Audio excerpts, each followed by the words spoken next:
Hello, welcome to the Turret of Pleasure. Here in the Enchanted Kingdom of Hermione, I am the Lord Chamberlain of the Enchanted Kingdom and your host for today, Zip Gun. And today, another episode of I Am That Sucker. And this is a one that I've been that sucker a few times, and happily so. And today I'm going to talk about a fellow by the name of Samson Francois. And I'm such a sucker that I've bought many of this man's records many times over. But no more. I have the last word in Samson Francois. 36 CD set.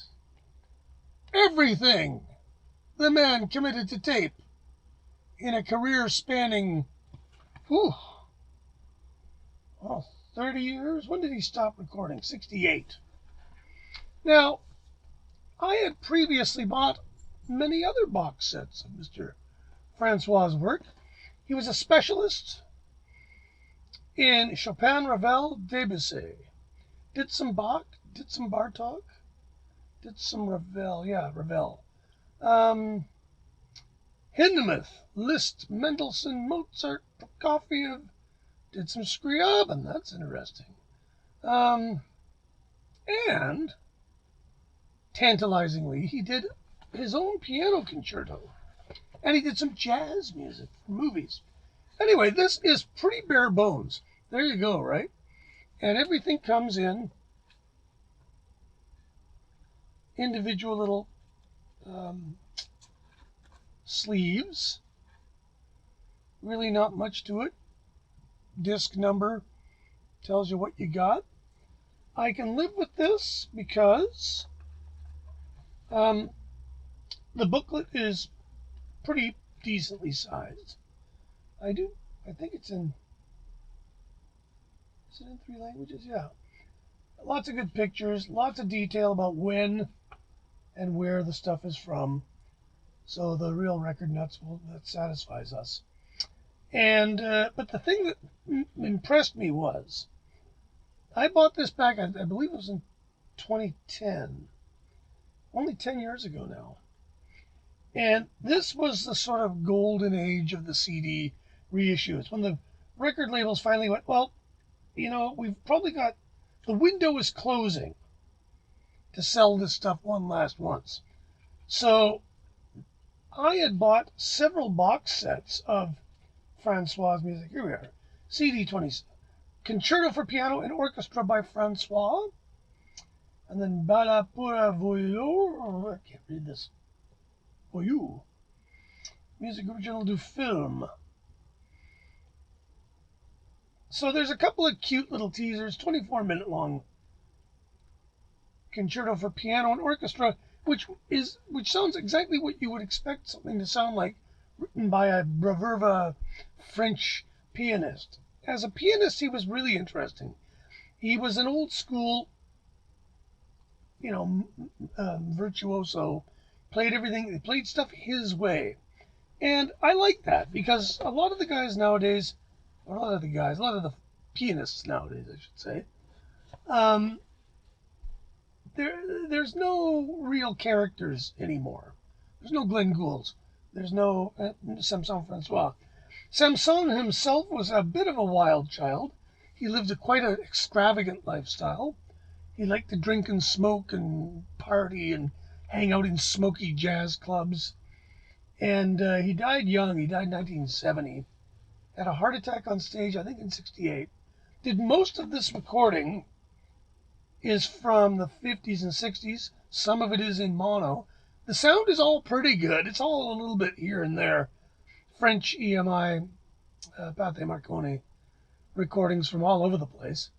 But really, the sound quality isn't why you're buying this. This is if you want to hear a great pianist. Every note he ever recorded from the looks of it. Now this stuff, I bought this on Seraphim budget vinyl back in the day for $2.98. It was available as a really expensive EMI Pathé Marconi imports. I bought a few box sets. I bought a Debussy one. Nice pressings, nice. They were not cheap. They were 40 odd bucks. And then after the vinyl revolution or vinyl era ended and CDs took over, there was quite a few box sets, one of which had the Francois stuff on it. And it was, I can't remember what it was called. It was all in French. I bought it for about 50 bucks. There was another one with most of his straighter stuff on it. That was about 50 bucks. But then this came out. This has everything. This actually had things I didn't have. It was 35 bucks. And I mean 35 bucks for a 32 CD box set is completely rocking in my opinion. The funny thing is, of course, just before I did this, I looked it up. And if you want one, it's going to cost you $300 on the internet. So collectors, there they are. But I was that sucker. Everything on this I bought it. Well, 80% of this I bought at least once previously, and a lot of it I bought twice previously, and I was happy to give my box sets away.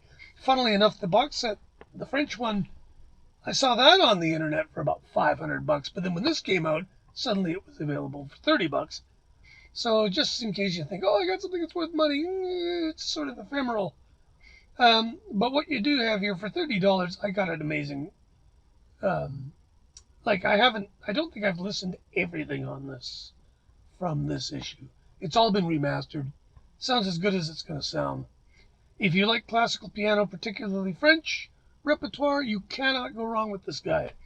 I was introduced to this guy by eons ago by a girlfriend's dad who loved opera and loved this guy's playing. Classical music was all he listened to. The only rock and roll artist he liked was Screamin' Jay Hawkins. Go figure. So that's where I learned about this guy. And back then, the records were hard to find.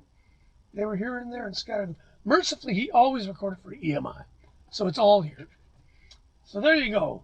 I am that sucker. I bought this. I bought lots of crazy things like that.